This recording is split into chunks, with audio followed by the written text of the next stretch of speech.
Hello बच्चों आपका एक बार फिर स्वागत है बंसल क्लास के अंदर। और बेटा हम आज जो टॉपिक डिस्कस करने वाले हैं वो टॉपिक क्लास 9 11th क्लास और बेटा नीट के लिए बहुत स्पेशल टॉपिक है। हम जो आज इस टॉपिक की बात करने वाले हैं वो है प्रोकैरियोटिक सेल। सबसे पहले हम डिस्कस करेंगे बेटा प्रोकैरियोटिक सेल होता क्या है, स्ट्रक्चर क्या है, उसके बाद हम उसका स्ट्रक्चर को ड्रॉ कर उसके अंदर के जितने भी आपके पार्ट्स हैं उनको बहुत बेहद क्लियर करके उसका एक्सप्लेनेशन करने वाले हैं। तो सबसे पहले हमारा मेन मोटिव क्या है आज की वीडियो का? आज की वीडियो का मेन मोटिव है आपको प्रोकैरियोटिक सेल के बारे में डिटेल स्टडी कराना, एक संपूर्ण इंफॉर्मेशन उस प्रोकैरियोटिक सेल के बारे में देने की जिम्मेदारी आज इस वीडियो के अंदर देखेंगे। तो बच्चों सबसे पहले इस वीडियो में हम चालू करते हैं what is the meaning of prokaryotic cell. यहां देखिए बोर्ड पर सबसे पहले बच्चा हम चालू करते हैं प्रोकैरियोटिक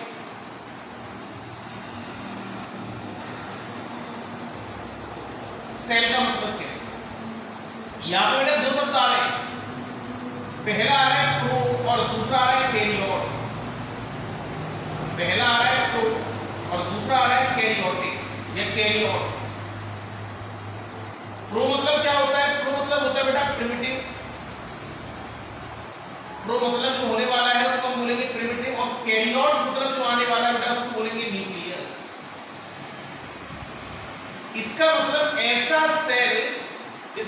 ऐसा सेल जिसके पास न्यूक्लियस आपको एडवांस फॉर्म में नहीं मिलेगा। ऐसा सेल जिसके पास न्यूक्लियस आपको एडवांस फॉर्म में नहीं मिलने वाला, ऐसे सेल को आप क्या बोलेंगे? प्रोकैरियोटिक सेल डिफाइन करेंगे। अच्छा, इसमें न्यूक्लियस एडवांस नहीं होगा तो न्यूक्लियस कैसा होगा? तो बेटा यहाँ पर कहीं ना कहीं न्यूक्लियस प्रिमिटिव टाइप का होने वाला है, जहां पर आपको न्यूक्लियर मेम्ब्रेन नहीं मिलेगी, डीएनए प्रेजेंट होगा, डबल स्टैंडर्ड सर्कुलर वे में डीएनए प्रेजेंट होगा। और अब धीरे-धीरे हम टॉपिक की तरफ मूव ऑन करते हैं। सबसे पहले मैं बात करने वाला हूं बेटा स्ट्रक्चर ऑफ प्रोकैरियोटिक सेल। सबसे पहले हम बात करने वाले हैं स्ट्रक्चर ऑफ प्रोकैरियोटिक सेल। यहां देखिए बेटा स्ट्रक्चर ऑफ प्रोकैरियोटिक सेल, यहां देखिए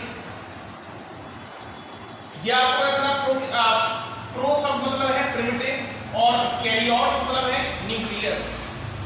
तो अगर हम आते हैं स्ट्रक्चर पर, तो सबसे पहले बेटा इसके स्ट्रक्चर में आपको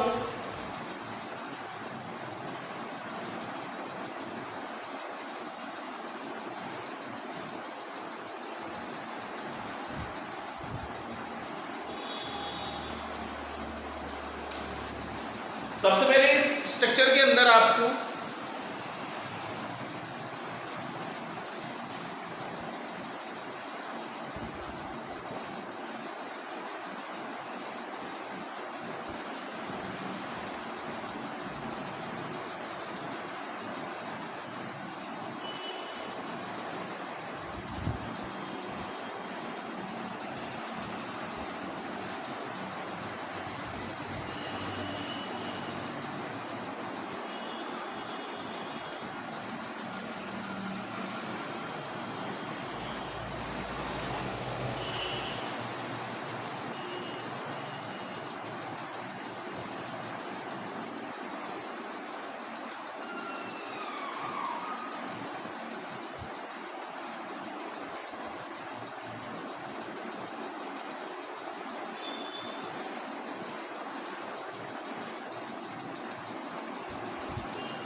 देखिए बेटा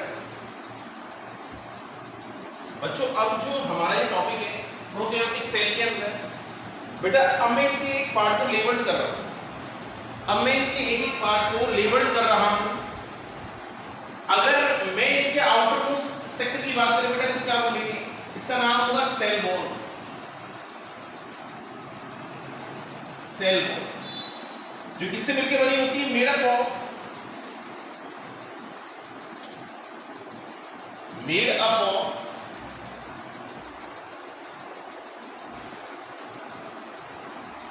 जरा आप ये बताइए प्रोकैरियोटिक सेल का एग्जांपल कौन है? अगर बेटा प्रोकैरियोटिक सेल के एग्जांपल की बात करूं तो यहां पर एक ऑर्गेनिज्म मिलने वाला है, इसका नाम है बैक्टीरिया। और जिस ग्रुप के अंदर आने वाला उसका नाम है मोनेरा।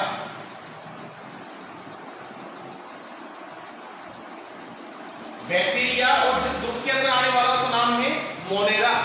तो अगर हम सेल वॉल की बात करें, मेड अप ऑफ किससे मिलकर बनी होगी? तो आप बोलेंगे मेड अप ऑफ पेप्टिडोग्लाइकन। अब ये भी डिपेंड करता है बेटा, यू बैक्टीरिया में अलग केस है और आर्की बैक्टीरिया में सेल वॉल का अलग केस है।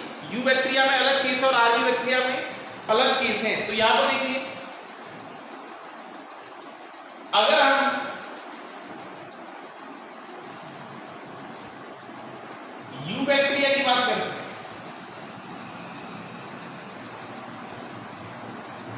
और एक तरफ हम बात करते हैं Archie bacteria,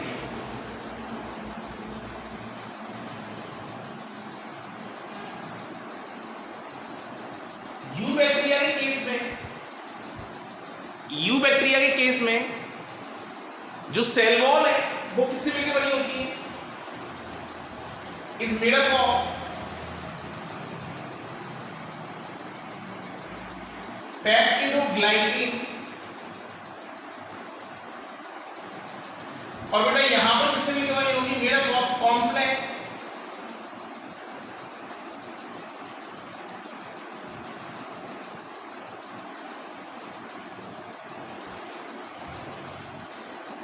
plus complex polypeptide.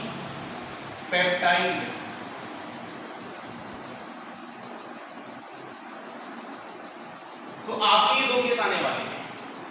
अगर यू बैक्टीरिया की बात करें made up of peptidoglycan, archaebacteria की बात करें तो made up of complex polysaccharide, complex polypeptide, इन दोनों से आपको मिली।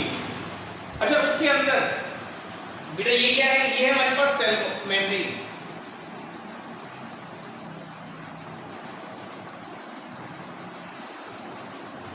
Made up of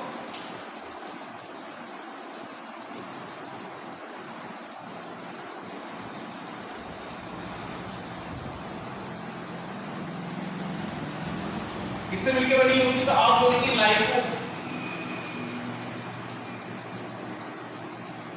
made up of, तो आप बोलेंगे किससे मिलकर बनी होगी? लाइकोप्रोटीन से।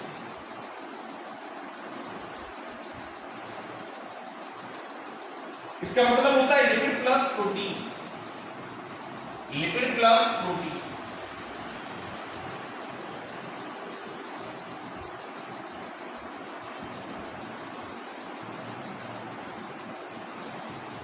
आप यहां पर एक पॉइंट और डिस्कस कर सकते हैं बेटा, सेल वॉल आप जानते हैं इसका नेचर अगर मैं बात करूं तो हाईली परमिएबल इन नेचर। अगर मैं सेल वॉल के बारे में बात करें इसका नेचर कैसा होता है?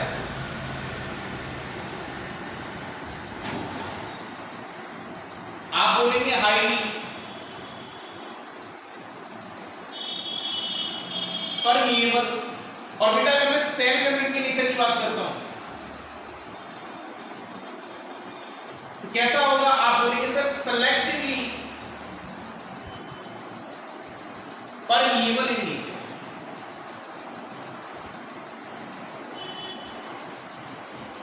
That's why it is also called as SPM। इसलिए हम इसको क्या बोलते हैं? SPM बोलते हैं। क्या बोलते हैं इसको? SPM बोलते हैं। और बच्चे आप जानते हो प्लाज्मा मेम्ब्रेन या सेल मेम्ब्रेन के बारे में बेस्ट एक्सप्लेनेशन जो मॉडल आया था वो निकोलसन और सेंगर का मॉडल था, इसका नाम फ्लूइड मोज़ेक मॉडल था। और इसकी स्टडी 1972 के अंदर करी थी। बेटा अगर मैं सेल वॉल और सेल मेम्ब्रेन के बीच का अगर मैं स्पेस देखूं और इस स्पेस की बात करूं यानी कि ये स्पेस, अगर मैं सेल वॉल और सेल मेम्ब्रेन के बीच का स्पेस देखूं, यानी कि स्पेस की अगर हम बात करते हैं तो बेटा इसको हम क्या बोलते हैं?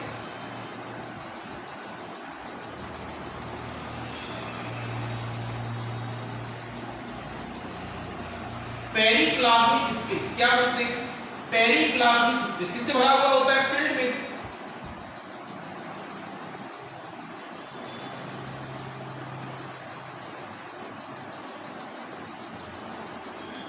पेरिप्लाज्मिक फ्लूइड मतलब भरा किससे है? पेरिप्लाज्मिक फ्लूइड यहां पर भरा हुआ है। अब क्वेश्चन ये आता है कि सर इसका मेन फंक्शन क्या है? तो यहां देखिए क्वेश्चन ये आता है मेन फंक्शन क्या है? तो बेटा इसका मेन फंक्शन है it is similar as lysosome of eukaryotic cell. जो यूकैरियोटिक सेल में लाइसोसोम मौजूद होता है उसके जैसे सेम फंक्शन करने वाला, प्रोकैरियोट के अंदर ये स्ट्रक्चर मौजूद है। अब बेटा आपको एक पॉइंट याद रखना है, प्रोकैरियोट और यूकैरियोट में पहला डिफरेंस तो बेटा ये आने वाला है कि प्रोकैरियोट के पास चीजें एडवांस नहीं है, जबकि यूकैरियोट के पास चीजें बहुत लेवल पर एडवांस है। पर अगर मैं दोनों में कंपैरिजन करूं, दोनों ही लाइफ सस्टेन कर रहे हैं, तो बोल सकते हैं बेटा सारे काम तो इसमें भी हो रहे होंगे, बस फर्क इतना होगा कि उसमें एडवांस चीजें मौजूद नहीं होंगी। समझ नहीं आ गया? फर्क इतना होगा कि इसमें एडवांस चीजें मौजूद नहीं होंगी और उसमें एडवांस ऑरिजिनल आपको देखने के लिए मिलने वाले हैं। तो पहला मेन डिफरेंस आपको याद रखना है, सर यहां पर पीपीएफ प्रेजेंट है, पेरिप्लाज्मिक फ्लूइड प्रेजेंट है, और क्या काम कर रहा है? सिमिलर फंक्शन परफॉर्म कर रहा है लाइसोसोम के तरह। ये आपको याद रखना है। क्लियर? पहला मेन पॉइंट। और बेटा नीट का आने वाला इंपॉर्टेंट पॉइंट है, अगर हम बोले बैक्टीरियल सेल में as a cellular defence level पर वर्क कौन करेगा, तो आप बोलेंगे lysosome is work as cellular defence level. Cellular defence मतलब होता है बेटा सेल के डिफेंस लेवल पर। समझ नहीं आ गया? तो कौन काम करने वाला? लाइसोसोम काम करने वाला। अच्छा यहां देखिए ये क्या है मेरे पास, इसका नाम है बेटा फ्लैजेला।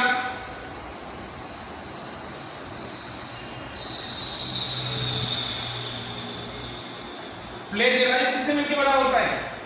मेड अप ऑफ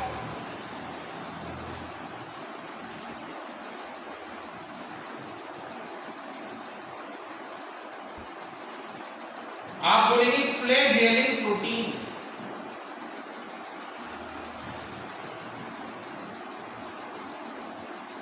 अगर बेटा ये प्रोकैरियोटिक सेल है तो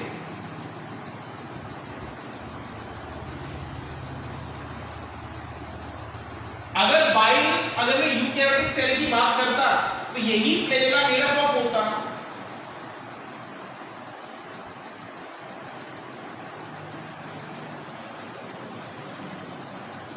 यूकैरियोटिक सेल की अगर मैं बात करता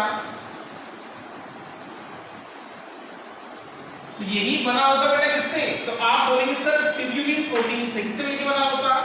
ट्यूब्यूलिन।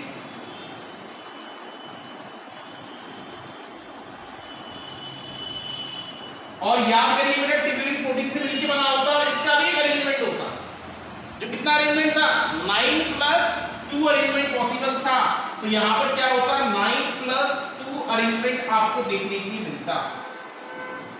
बट टर्मिनोलॉजी याद रखनी बेटा, यूकैरियोटिक सेल में बना हुआ है ट्यूबुलिन प्रोटीन का और प्रोकैरियोटिक सेल में बना हुआ है फ्लैजेलिन प्रोटीन का।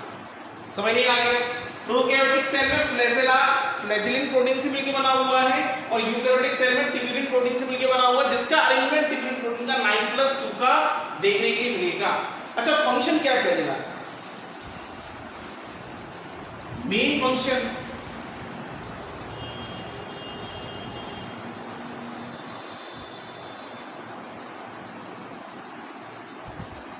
क्या करेगा बेटा? पहला मेन फंक्शन क्या काम करने वाला है? इट हेल्प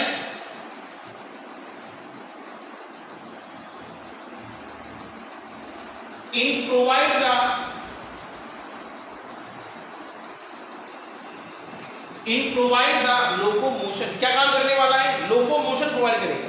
मतलब जब भी बात लोकोमोशन की आने वाली है तो जितना भी लोकोमोशन देने वाला है ये आपको कौन देने वाला है? फ्लैजिला देने वाला है। समझ नहीं आया? तो फ्लैजिला का मेन काम क्या है? लोकोमोशन प्रोवाइड करना। बेटा उसके बाद हम बात करने वाले हैं इंटरनल स्ट्रक्चर्स की इसके अंदर। तो अगर मैं यहां पर देखूं बेटा तो यहां पर कुछ राइबोसोम देखने के लिए मिलने वाले हैं।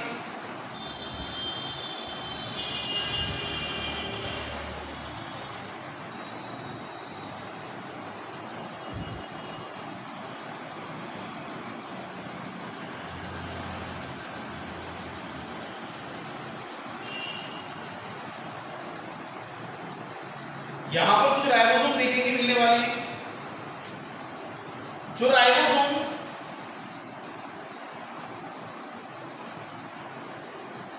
कैसे होंगे इनको हम बोलेंगे 70s type of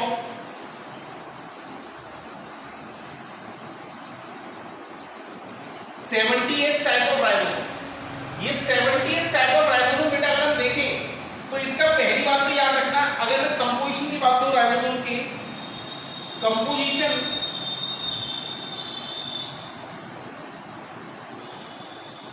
of ribosome,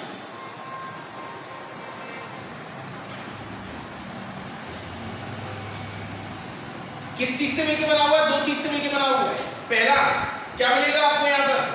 बेटा यहां पर मिलने वाला है आपको rRNA plus protein, rRNA plus protein. और आप जानते हैं आरआरएनए की फुल फॉर्म, आप सभी मुझे कमेंट बॉक्स में रिप्लाई करिए इसका आरआरएनए की फुल फॉर्म क्या है और आरएनए के कितने प्रकार होते हैं। अगर जो बच्चा नीट की तैयारी कर रहा है और जो इस वीडियो को देख रहा है वो उससे रिप्लाई करे कि आरआरएनए की फुल फॉर्म क्या है और बेटा आरआरएनए के कितने टाइप्स मौजूद होते हैं जो आपके सिलेबस के अंदर बाउंडेड है। अच्छा यहां देखिए भाई, कंपोजिशन की बात करें 70s टाइप का राइबोसोम मौजूद है और बेटा कंपोजिशन क्या है इसका? RRNA plus protein. 70s के अंदर हम देखें, अगर हम 70s टाइप ऑफ अगर हम राइबोसोम की बात करते हैं तो बेटा इसकी दो सब यूनिट, इसकी हमारे पास दो सब यूनिट्स। पहली आने वाली स्मॉलर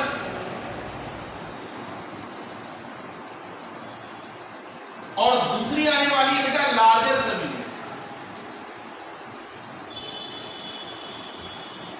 स्मॉलर सब यूनिट जो होती है, स्मॉलर सब यूनिट जो होती है 70s की बेटा वो टूटती है 30s के अंदर और लार्जर सब यूनिट होती है वो टूटती है 50s के अंदर। दोनों को मिला के आप क्या बोलेंगे? 70s टाइप ऑफ राइबोसोम बोलेंगे। दोनों को मिला के आप क्या बोलेंगे? 70s टाइप ऑफ राइबोसोम बोलेंगे। अब आप बोलेंगे sir what is the calculation 30 पर शिफ्ट तो 80 होता है। बेटा ये on the basis of sedimentation rate है। सेडिमेंटेशन रेट के आधार पर हमने इसको डिस्ट्रीब्यूट किया, not for the mathematical calculation. Mathematical calculation नहीं है। तो आपसे अगर बोला जाए S stand for sedimentation,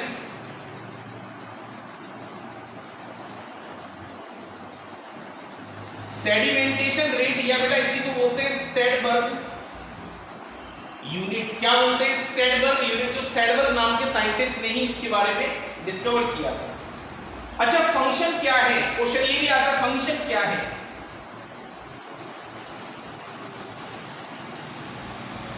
ribosome क्या काम करने वाला है? याद करिए जहां जहां राइबोसोम मौजूद है एक ही काम होता है, प्रोटीन सिंथेसिस का। तो ribosome helping, it is helping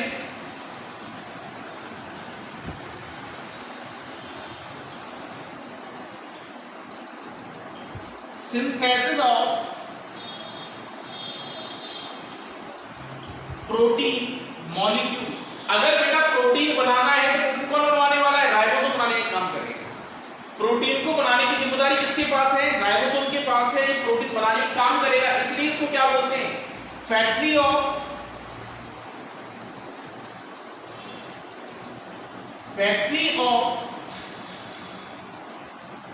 protein synthesis, factory of protein synthesis. Clear? अगर फैक्ट्री ऑफ प्रोटीन सिंथेसिस की बात करी जाए तो वो कौन है हमारे पास? राइबोसोम्स मिलेगा। या इसी को बेटा एक नाम से और बोलते हैं engine of the protein, engine of the cell. Engine of the cell. इतना क्लियर है? इतना क्लियर है बेटा। नेक्स्ट पॉइंट अगला, अगर मैं इधर देखें, अगर हम इस साइड देखें तो बेटा यहां पर एक डीएनए मौजूद होगा, यहां पर एक डीएनए मौजूद होगा,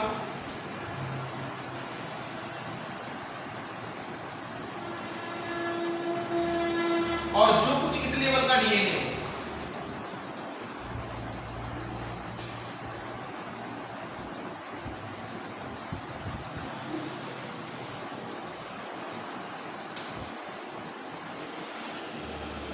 इसको हम क्या बोलने वाले?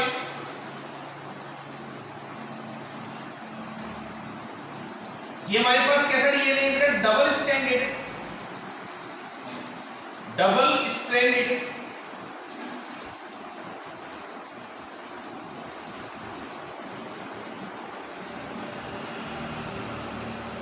डबल स्ट्रैंडेड सर्कुलर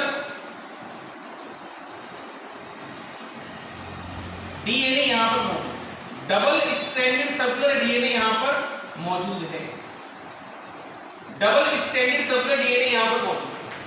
अच्छा, डबल स्ट्रैंडेड क्यों बोले बेटा? यहां पर दो स्ट्रैंड मिलेंगे आपको, और आप जानते हैं अगर 12th वाले बच्चे हैं तो आप जानते हैं 5 प्राइम टू 3 प्राइम और 3 प्राइम टू 5 प्राइम आपको दो स्ट्रैंड मिलने वाले हैं, और डीएनए के जो दो स्ट्रैंड होंगे बेटा यहां पर जो मिलने वाले हैं, ये दोनों ही स्ट्रैंड जो है एक आउटर मेम्ब्रेन से कवर है, और दोनों ही स्ट्रैंड जो है वो आउटर मेम्ब्रेन से कवर नहीं है, नहीं है तो इसलिए हमने इसको क्या बोला है? It is also known as naked DNA. क्या बोलते हैं इसको?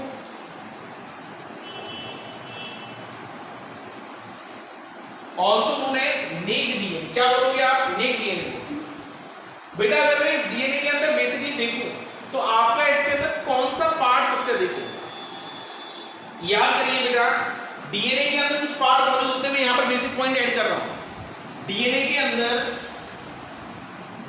अगर हम देखें तो हमारा क्या क्या मिलकर बना हुआ है बेटा? डीएनए के अंदर हमारे पास made up of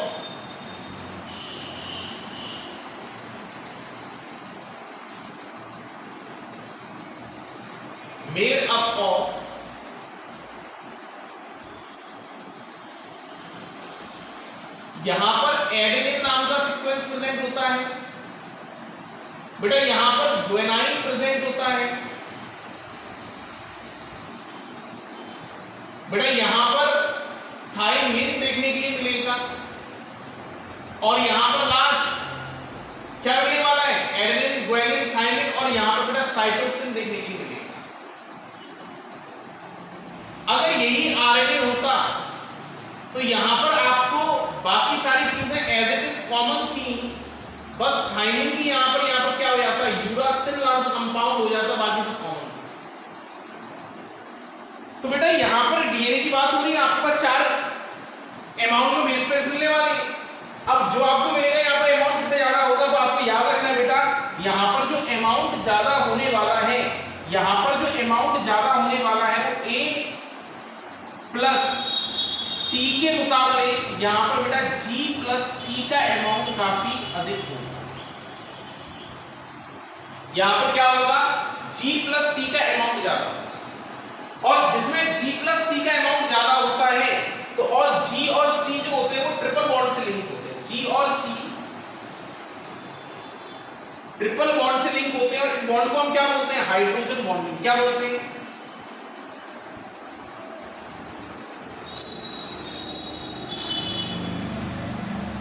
hydrogen bonding. तो इस 3 आपके हाइड्रोजन बॉन्ड से कनेक्टेड है बेटा ये, और G प्लस C यहां पर 3 हाइड्रोजन बॉन्ड से कनेक्टेड है, और जिन ऑर्गेनिज्म में G प्लस C का अमाउंट ज्यादा होता है वो आपको याद रखना है वो प्रोकैरियोटिक सेल है। और दूसरी बात, जिन ऑर्गेनिज्म में जिसका अमाउंट ज्यादा होगा वो ऑर्गेनिज्म कैसे होंगे? आप बोलेंगे सर वो कॉस्मोपॉलिटियन नेचर की होंगी। कैसे होंगे? नेचर कैसा होने वाला होगा? कॉस्मोपॉलिटियन। अच्छा क्या मतलब है इसका? कॉस्मोपॉलिटियन मतलब है हर जगह पाए जाने वाले मिलता। और याद करिए प्रोकैरियोटिक सेल की अगर बात करूं बेटा मैं तो हर जगह मिलता ही। आप इसको डीप अंडर द ओशंस देख लीजिए, आपने ग्लेशियर्स के अंदर देख लीजिए बेटा, जहां पर ऑक्सीजन मौजूद नहीं है एनवायरनमेंट में, जहां भी सर्वाइव करने वाला प्रोकैरियोटिक्स है। समझ नहीं आ गया? और ये किसके कारण होता है? क्योंकि यहाँ पर सर जो डीएनए का नेचर है इसमें जीसी का अमाउंट ज्यादा है, इस कारण ये थर्मल स्टेबिलिटी प्रोवाइड करता है। क्या करता है? थर्मल स्टेबिलिटी प्रोवाइड करता है। याद रखना,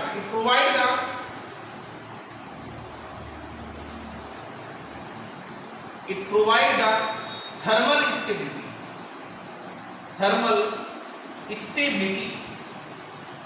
ये थर्मल स्टेबिलिटी को बारे में ढंग से प्रोवाइड करने वाला है। That's why double stranded DNA यहां पर मौजूद है, और इसका होने का एकमात्र रीजन बेटा यही है, थर्मल स्टेबिलिटी के लिए इसका यहां पर लोकेशन चाहिए। यहां तक आपको सारे पॉइंट क्लियर हैं? यहां तक आपको सारे पॉइंट क्लियर हैं? याद रखना बेटा, डीएनए के अंदर एडेन, वेलिन, थाइमिन और साइटोसिन, ऐसे याद रखिए। इसकी ट्रिक बना लीजिए बेटा, याद रखने सीक्वेंस ऐसे याद रख लीजिए, ए टी आए थे चले गए, आए थे चले गए, तो आप याद रखें एडेनिन, थाइमिन, साइटोसिन, ग्वानिन, ये आपके कंपाउंड्स मौजूद है। और दूसरी तरफ थाइमिन नहीं है, यूरासिल मौजूद है। थाइमिन नहीं है, यूरासिल मौजूद होगा।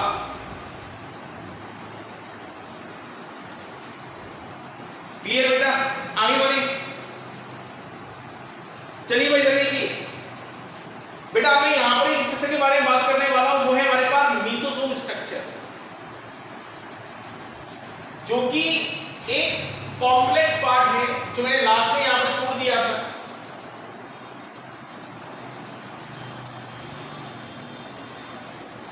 मैं जो बात करने वाला हूं मीसोसोम पार्टिकल की बात करने वाले हैं।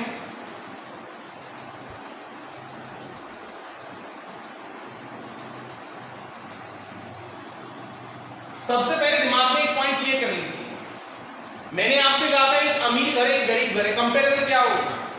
सर गरीब घर में रोटी खा रहा है, अमीर घर में रोटी खा रहा है, कंपैरिजन बस एक ही चीज का है, वहां पर सुविधाएं मौजूद है और यहां पर सुविधाएं नहीं है। बेटा सेम चीज,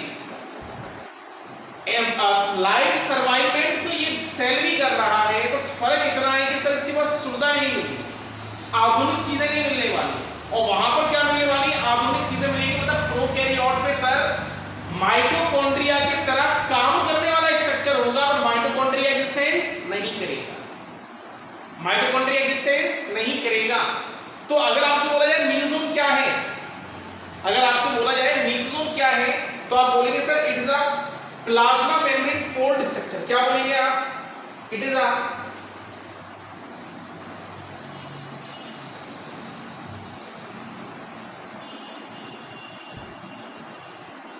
प्लाज्मा मेम्ब्रेन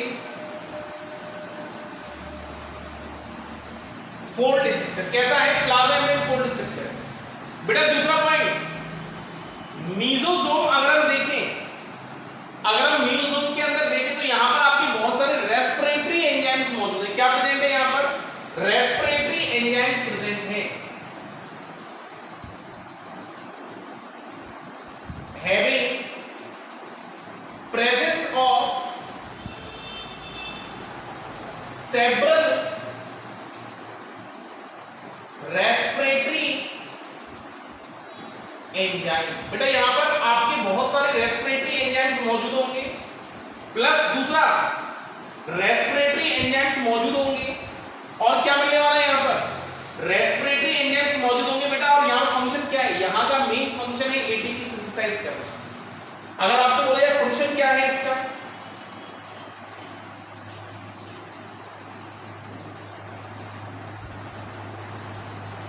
फंक्शन क्या है? पहला main function formation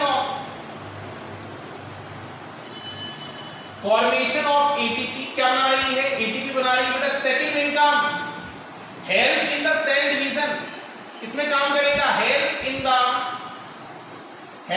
the cell division, cell division में भी काम करने वाला है।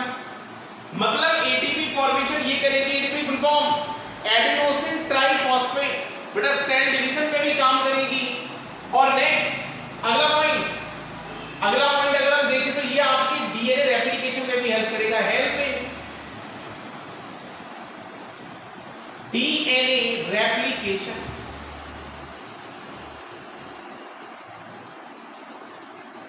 तो ये आपके डीएनए रेप्लिकेशन में भी काम करने वाला है। 3 चीजें याद रखिए पहले बेटा, एटीपी फॉर्मेशन करवाएगा adenosine triphosphate, next cell division करवाएगा, मतलब अगर बैक्टीरियल सेल को डिवाइड करना है तो बेटा म्यूसोम पार्टिकल ही हेल्प करेगा उसके अंदर। और डीएनए को अगर डीएनए का अमाउंट इंक्रीमेंट करना है उसकी जिम्मेदारी किसके पास है? उसकी जिम्मेदारी भी आपके म्यूसोम के पास है। आपको 3 फंक्शंस याद रखने हैं, समझ नहीं आ गया? और जाहिर सी बात अगर एटीपी बना रेस्पिरेशन तो कर रहा होगा तो बेटा यहां पर क्या होगा? 4th फंक्शन लिख देते हैं, 4th फंक्शन भी लिख देते हैं, हेल्प इन सेल्यूलर रेस्पिरेशन। किसमें काम कर रहा है? सेल्यूलर रेस्पिरेशन में काम कर रहा है। हेल्प इन सेल्यूलर रेस्पिरेशन इसके अंदर भी काम कर रहा है। आया समझने? बेटा यहां तक पॉइंट क्लियर है सभी को? मतलब यहां पर ओवरऑल जो काम हो रहा है वो मैंने आपके म्यूसोम के पार्टिकल्स के नेचर लिख दिए। बेटा अभी भी इसमें एक स्ट्रक्चर मौजूद है। अभी भी अगर हम यहां देखें, आप इसके आउटर को सतह देखेंगे, आउटर मोस्ट आप सतह देखेंगे इसकी,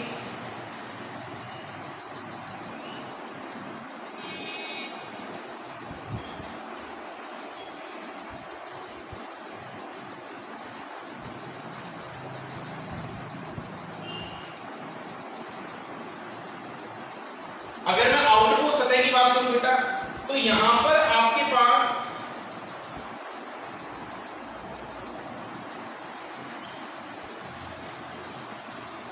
इनको हम क्या बोलते हैं? इनको बोलते हैं बेटा प्लाइज। इनको हम क्या बोलते हैं? इनको हम बोलते हैं प्लाइज। और प्लाइज बेटा 2 प्रकार की होती है, या तो ये शॉर्टर प्लाई मिलेगी आपको, या ये आपको लॉन्गर प्लाई मिलेगी। या तो ये आपको शॉर्टर प्लाई मिलेगी या ये आपको लॉन्गर प्लाई मिलेगी। अगर शॉर्टर प्लाई मिलती है तो बेटा इसका मेन फंक्शन है अटैचमेंट। अगर शॉर्टर प्लाई मिलती है तो इसका मेन फंक्शन क्या है? अटैचमेंट। और बेटा अगर यहां पर आपको लॉन्गर प्लाई मिलती है तो इसका मेन फंक्शन क्या है? इसका मेन फंक्शन है हेल्प इन रिप्रोडक्शन। किसमें काम कराने वाली है? Help in reproduction. इसलिए इसको हम एक नाम से और बोलते हैं, इसको हम सेक्स प्लाइज भी कहते हैं। क्या बोलते हैं इसको? हम सेक्स प्लाइज भी कहते हैं। तो किसमें काम करने वाली है? रिप्रोडक्शन में काम करने वाली है। शॉर्टर प्लाई किसमें काम करने वाली है? शॉर्टर प्लाई काम करने वाली है अटैचमेंट के अंदर। अगर बेटा मैं इसके अंदर जो लिक्विड पार्ट है उसको और अगर हम इलेबोरेट करते बेटा, इसके अंदर जो लिक्विड पार्ट है और किसी भी सेल के अंदर जो लिक्विड पार्ट होता है उसको हम क्या बोलते हैं? उसको हम नाम देते हैं साइटोप्लाज्म। क्या नाम देने वाले हैं? साइटोप्लाज्म। मतलब क्या है? It is known as cell liquid. It is a cell liquid plus बेटा इसी को बोलते हैं main arena of the cell. क्या है? Main arena of the cell. क्यों कह रहे हैं? क्योंकि बेटा सारी मेटाबॉलिक रिएक्शन जो भी बैक्टीरियल सेल में चल रही है, जिस लोकेशन पर चल रही है उस लोकेशन का नाम क्या है? साइटोप्लाज्म। मतलब अगर आपसे बोले साइटोप्लाज्म सर वो लोकेशन है जहां पर आपकी सारी गतिविधियां, सारी एक्टिविटीज चल रही है, उस लोकेशन को हम क्या बोलते हैं? साइटोप्लाज्म क्या है? समझ नहीं आएगा? समझ नहीं आया यहां तक पॉइंट बेटा? अच्छा नेक्स्ट अगला, यहां पर एक प्लाज्मा भी मौजूद है। यहां पर क्या मौजूद है? प्लाज्मा। तो यहां देखिए यहां पर एक स्ट्रक्चर और मौजूद है प्लाज्मा।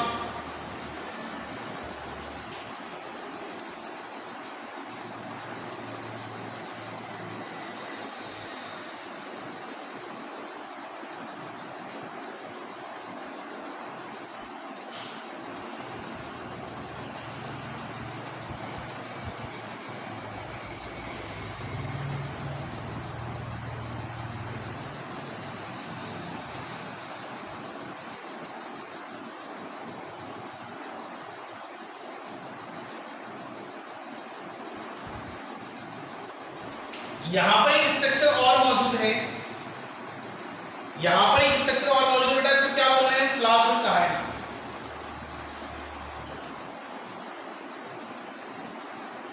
दोनों में अंतर लेके चलना है, प्लाज्मिड और प्लास्टिड दो अलग अलग पार्ट्स हैं। प्लास्टिड आपने प्लांट सेल के अंदर देखा होगा बेटा। प्लाज्मिड एक एक्स्ट्रा क्रोमोसोमल मटेरियल है, क्या बोलोगे आप, इट इज अ एक्स्ट्रा, ये एक्स्ट्रा क्रोमोसोमल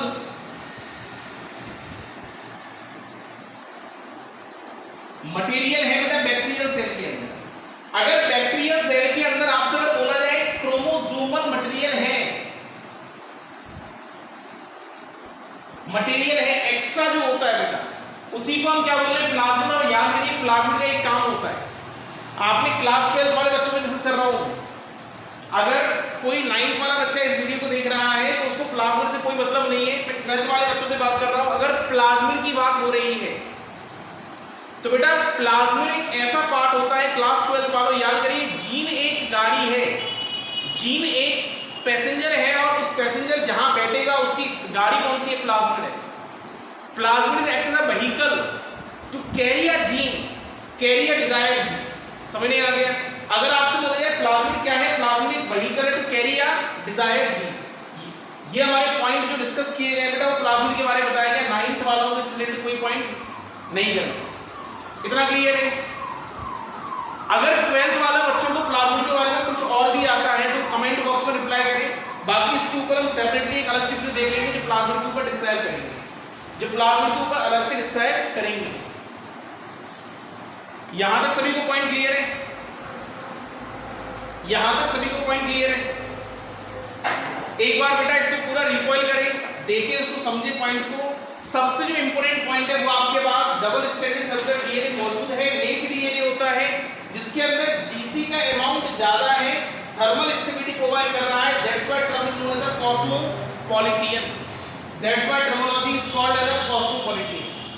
समझ नहीं आया बेटा? ये सेल वॉल की बात मैं किसके किसके कर रहा हूं, बैक्टीरियल सेल के अंदर कर रहे हैं। बैक्टीरियल सेल के बाहर जो सेल वॉल है वो एक्चुअल में दो बैक्टीरिया, अगर यू बैक्टीरिया हुआ तो पेप्टिडोग्लाइकन की मिलकर बनी हुई है, और आर्की बैक्टीरिया हुआ तो made up of complex polysaccharide और कॉम्प्लेक्स पॉलीपेप्टाइड दो से मिलकर बनी हुई है। सेल वॉल हाईली परमिएबल होती है, सेल मेम्ब्रेन लेस परमिएबल होती है, लेस परमिएबल होती है, that's why terminology is called as SPM, selectively permeable membrane. बेटा अभी भी यहां पर एक लास्ट पॉइंट बाकी रह गया है। अगर मैं एक छोटा सा इंडिकेशन कर रहा हूं यहां पर, अगर मैं इस आउटर मोस्ट सेल के ऊपर भी अगर मैं देखूं, अगर मैं इस आउटर मोस्ट सेल के ऊपर भी अगर मैं देखूं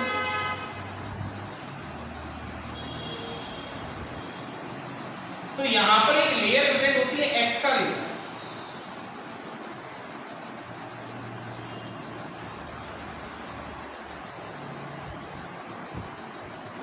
एक एक्स्ट्रा लेयर मौजूद है, और उस लेयर को हम क्या बोलेंगे, एक्स्ट्रा सेल वॉल लेयर। क्या बोलोगे आप? इसको आप बोलेंगे extra cell wall layer.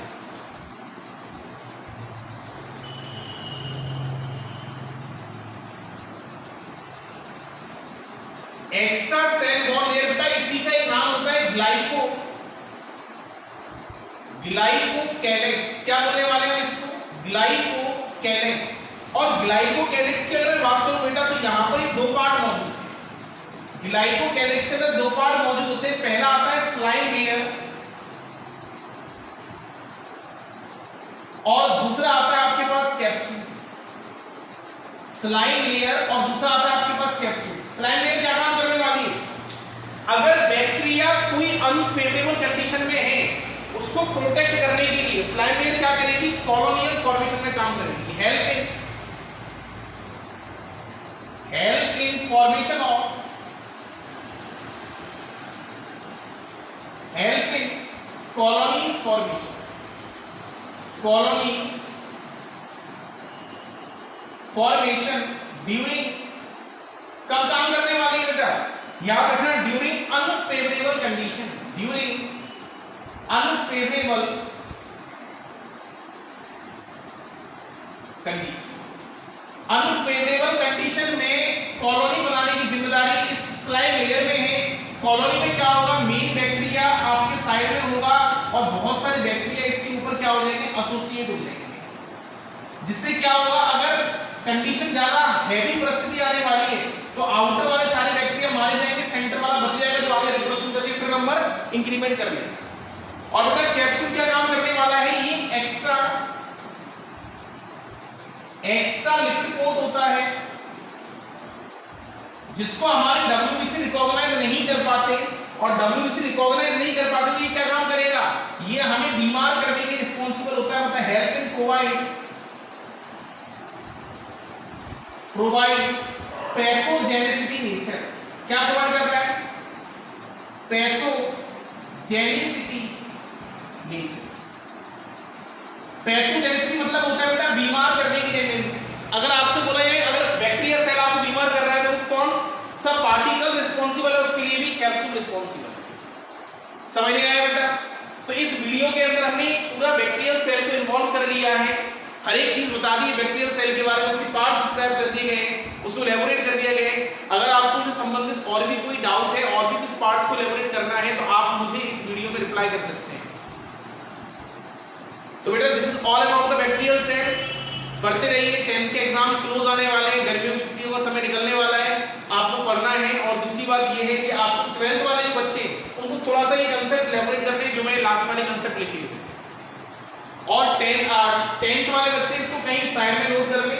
DNA के बारे में ये इंफॉर्मेटिव पॉइंट है कि डीएनए में क्या क्या चीजें प्रेजेंट है और आरएनए में क्या क्या चीजें प्रेजेंट है। बेटा नेक्स्ट वीडियो नेक्स्ट डे हम बनाने वाले हैं, और जो आपके कमेंट बॉक्स में रिप्लाई आएगा उसके आधार पर उस वीडियो को बनाएंगे।